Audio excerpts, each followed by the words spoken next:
My father used to tell me, Mon père me disait toujours, ne te concentre pas sur tes problèmes au point de limiter ta capacité d'en voir la solution. Je témoigne que le Seigneur Jésus-Christ est la solution à nos problèmes, même les plus difficiles.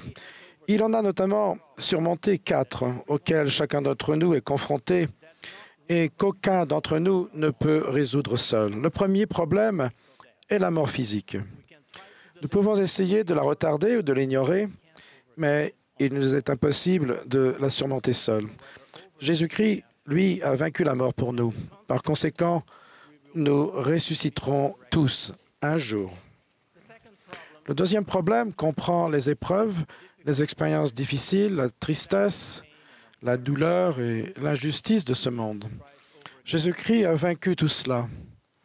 Un jour, il essuiera toute larme des yeux des personnes qui s'efforcent de le suivre et il arrangera la situation.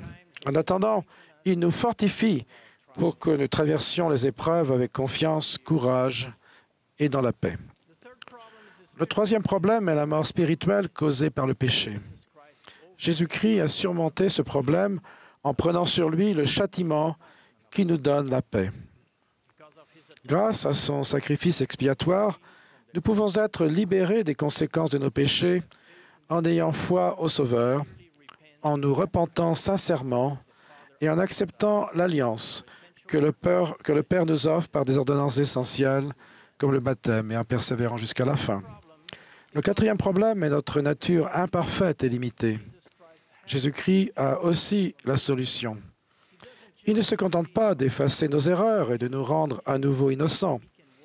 Il produit un grand changement dans notre cœur, de sorte que nous n'avons plus de disposition à faire le mal, mais à faire continuellement le bien. Nous sommes perfectionnés par la grâce du Christ pour un jour devenir comme lui.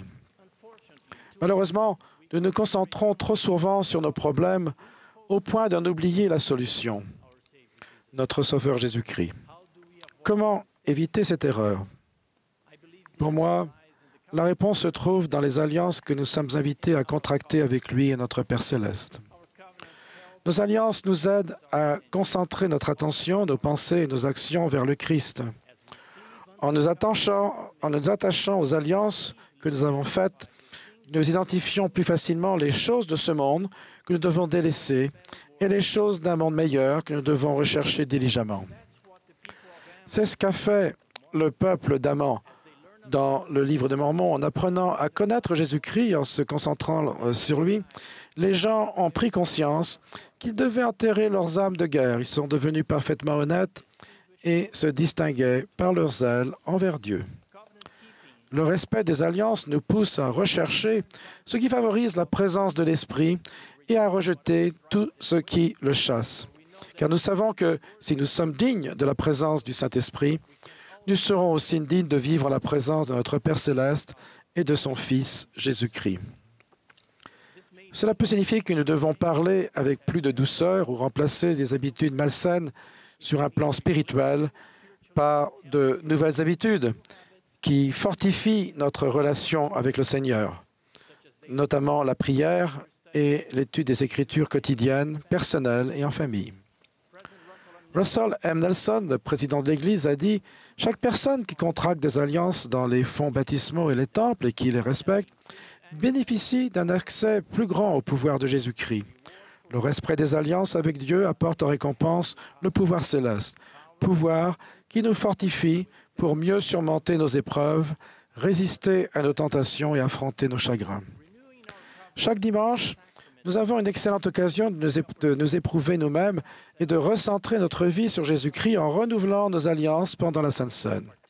En prenant la Sainte Seine, nous déclarons que nous nous souvenons toujours de lui.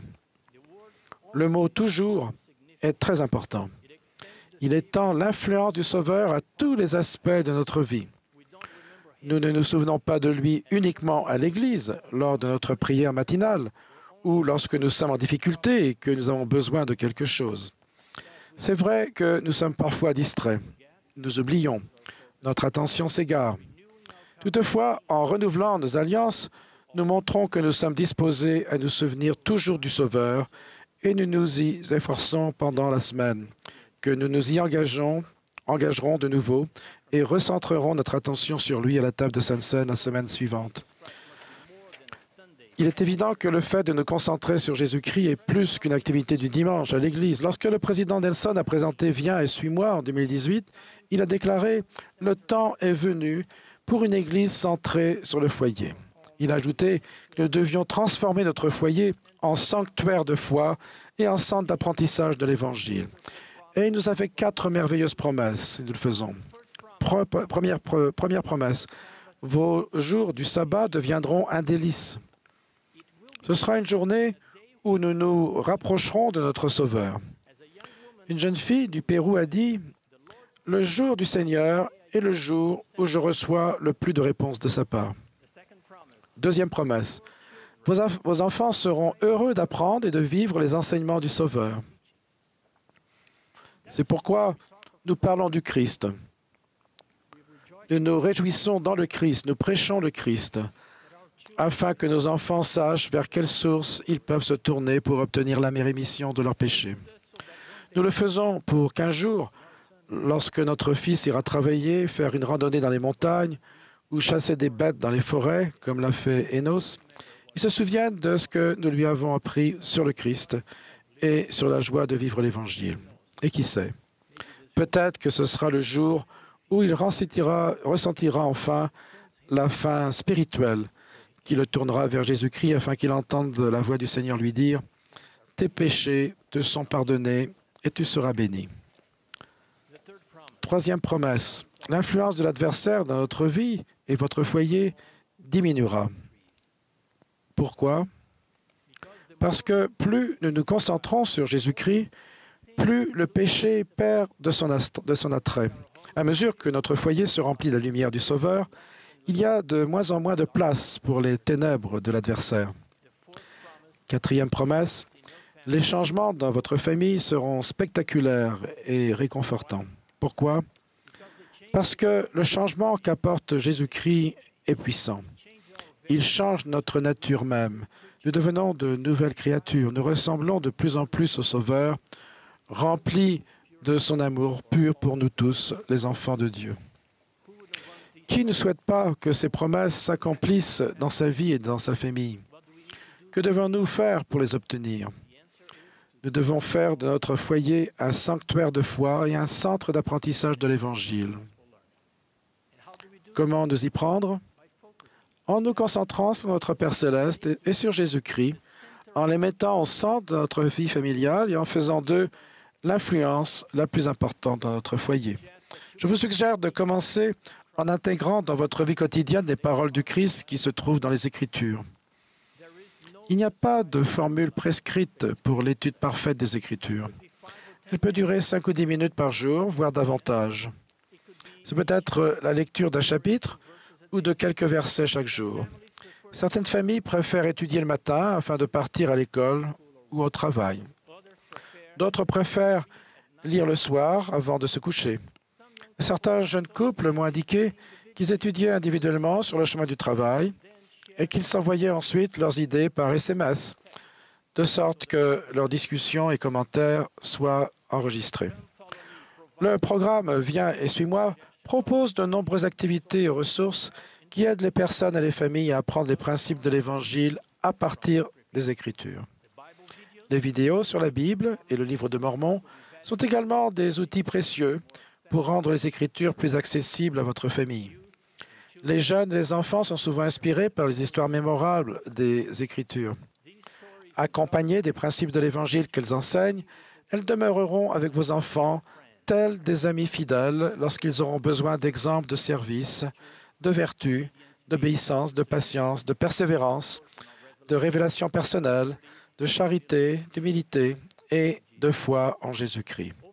Avec le temps, votre diligence à vous faire un festin de la parole de Dieu aidera vos enfants à se rapprocher de plus en plus du Sauveur. Ils apprendront à le connaître mieux que jamais auparavant. Le Seigneur Jésus-Christ vit aujourd'hui. Il peut être une présence active et quotidienne dans notre vie. Il est la solution à nos problèmes. Mais nous devons lever les yeux et concentrer notre attention pour le voir. Il a déclaré Tournez-vous vers moi dans chacune de vos pensées. Ne doutez pas, ne craignez pas, en nous concentrant sur lui et sur notre Père céleste, en contractant des alliances avec eux et en les laissant être l'influence la plus importante dans notre foyer et notre famille, nous deviendrons le genre de peuple dont le président Nelson a eu la vision. Nous serons un peuple qui est capable, prêt et digne de recevoir le Seigneur à son retour. Un peuple qui a déjà choisi Jésus-Christ au lieu de ce monde déchu. Un peuple qui se réjouit d'employer son libre arbitre pour vivre les lois plus élevées et plus saintes de Jésus-Christ. Au nom de Jésus-Christ. Amen.